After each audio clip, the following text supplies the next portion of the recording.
Oke, halo semuanya, kembali lagi bersama saya Mr. Bagas. Kita melanjutkan materi kita pembelajaran kali ini di bab 8 gitu. Kita mundur dari bab 10 ke bab 9 ke bab 8 gitu.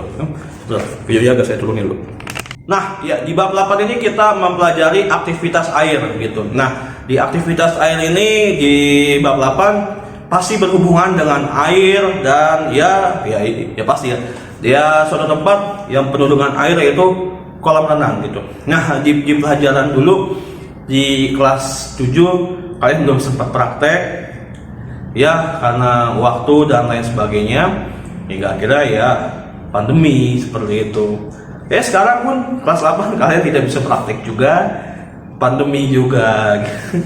Ya kalian harus bersabar-sabar ya, mau nggak mau kalian harus terima situasi keadaan sekarang gitu.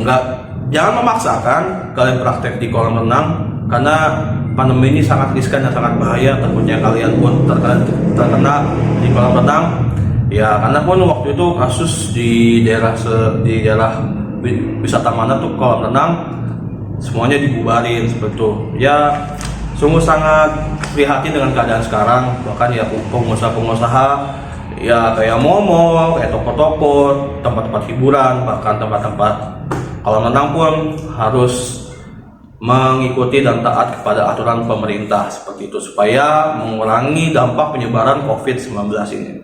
Dan kalian pun harus tetap bantu pemerintah dalam melawan COVID-19 ini.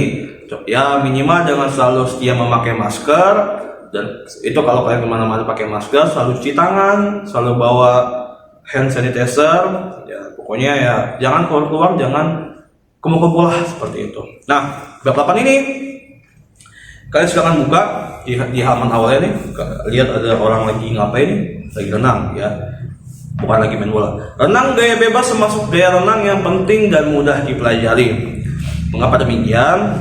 Renang gaya bebas biasanya selalu menjadi pilihan bagi setiap orang yang ingin berenang. Ya, paling bebas. Bukan karena bebas siapa saja yang pakai, karena paling mudah seperti itu. Renang gaya bebas sering juga digunakan oleh seorang penyelam korban yang akan tenggelam agar cepat sampai tujuan dan korban dapat diselamatkan.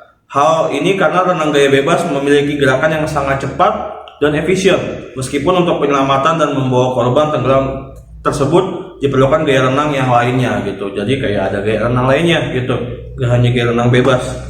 Bagaimana cara melakukan renang gaya bebas yang cepat dan efisien tersebut? Nah, kalian hanya belajar teorinya, praktek ya praktek di rumah lah. Kalau ada bak mandi gede silakan. Kalau di rumah kalian ada kolam renang sendiri lebih bagus. Nah, tujuan pembelajarannya, setelah mempelajari materi pelajaran ini, peserta didik diharapkan memiliki pengetahuan dan mampu mempraktikkan gerak spesifik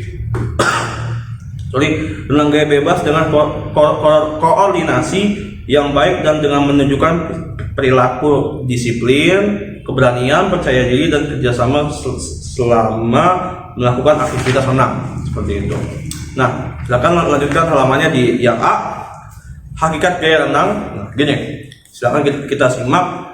Pokoknya di aktivitas hakikat gaya renang ini tuh banyak sekali kegiatan yang dilakukan, entah itu menyelam, melompat, meluncur, dan terjun dari ketinggian tuh. Kadang kalau kalian berani, saya pun pernah waktu itu lompat dari atas 3 meter ya, agak deg-degan ya, baunya air, tanpa takut tenggelam, dan saya takut tenggelam. Ya, perasaan senang tidak hanya didapati pada kolam renang ataupun di waterboom saja. Waterboom tuh yang kolam yang ada wahananya, perosotan, ember lumpah. Kalau kolam renang biasa kan cuma sepetak air doang, nggak ada warnanya. Nah, ketika kita berada di pantai, di sungai, air terjun, danau, atau biasa kalian juga kalau suka ke curug, ya itu pokoknya identik dengan air. Pokoknya wisata air selain kolam renang dan waterboom, tadi ada 5 wisata air yang selalu kita kunjungi. Terus habis itu bahkan hal ini menunjukkan bahwa air memberikan kesenangan tersendiri dan air dibutuhkan bagi kehidupan. Jadi yang identik dengan air tuh yang kita happy fun gitu ya. Pokoknya lihat air yang seger-seger lah, danau, curug, air terjun, kolam renang, waterboom, itu semuanya hal-hal yang menyenangkan. Kecuali banjir. Kalau banjir tidak menyenangkan seperti itu. Nah, lanjut. Gaya renang yang sering dipertandingkan adalah gaya bebas, gaya punggung, gaya dada, dan gaya kupu. Sedangkan gaya renang yang populer untuk memberikan kesenangan atau relaksasi tetapi mampu menyelamatkan jiwa dalam keadaan darurat lainnya.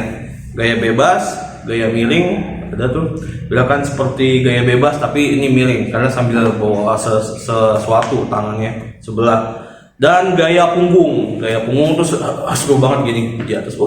Tidak, jadi badan, perut, dan wajah menghadap ke atas gitu. Kadang waktu saya renang gaya punggung pun suka disengin, lagi lewat tiba-tiba mukanya dikasih air, gitu. Nah, seru banget kalau kalian bisa gaya punggung gitu.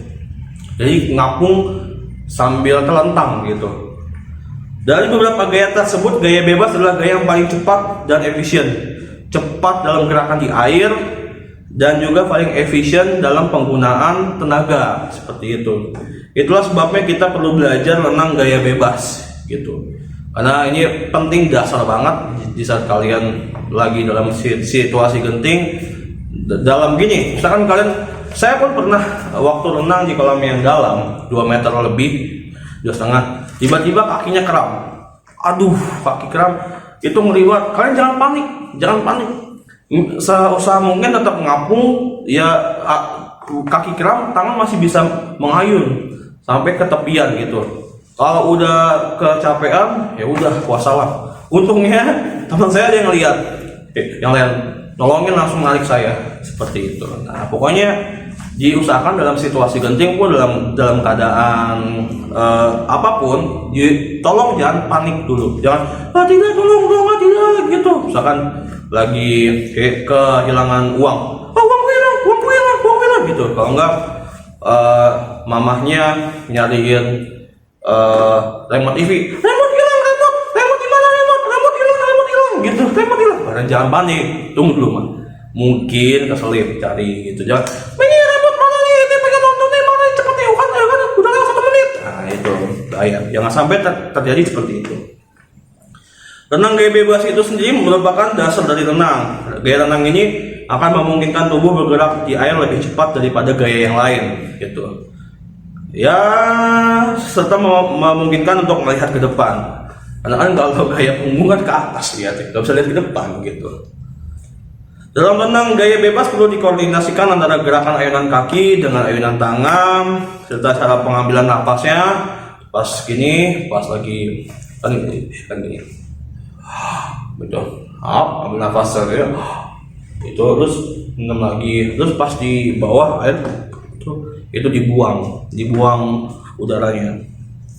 Setiap kali ayunan tangan harus sudah 3 kali melakukan ayunan kaki. Nah, jadi kalau setiap kali ayunan gini nih, itu minimal kakinya udah 3 kali ngayun tuh, cepat. Makanya kadang kakinya perlu pemanasan juga, takutnya kram gitu. Oke, cukup sekian pembahasan video ini. Tugasnya, pertanyaannya, saya nggak akan tulis di sini, saya akan dikte. Nomor 1, apakah kamu menyukai aktivitas air? Selama ini kamu menyukai nggak? Meskipun ini sudah ditanyakan di kelas 7. Ya entah apapun aktivitas air, kalian main air, kalian ke curug, kalian apa gitu. Karena ada juga orang yang nggak suka ketemu air. Kayak ngapain sih? Kayak contohnya gini, lebih milih liburan ke gunung atau ke pantai gitu. Kalau saya lebih ke gunung, ke pantai males. Karena cuma ngeliat air, main air doang gitu. Nah gitu. Yang kedua, apakah kamu bisa berenang? Jawab. Kalau bisa, tulis dari kapan. Kalau enggak, tulis alasannya kenapa gitu. Nomor 3, apa yang paling sulit menurut kamu dalam berenang? Yang paling sulit mungkin mempelajari gaya dada, karena gayanya susah, bikin capek. Atau hal yang kenapa sulit gaya bebas, karena kita nggak bebas, apalah itu. Oke, cukup sekian pembahasan dari saya, dan terima kasih, sampai jumpa.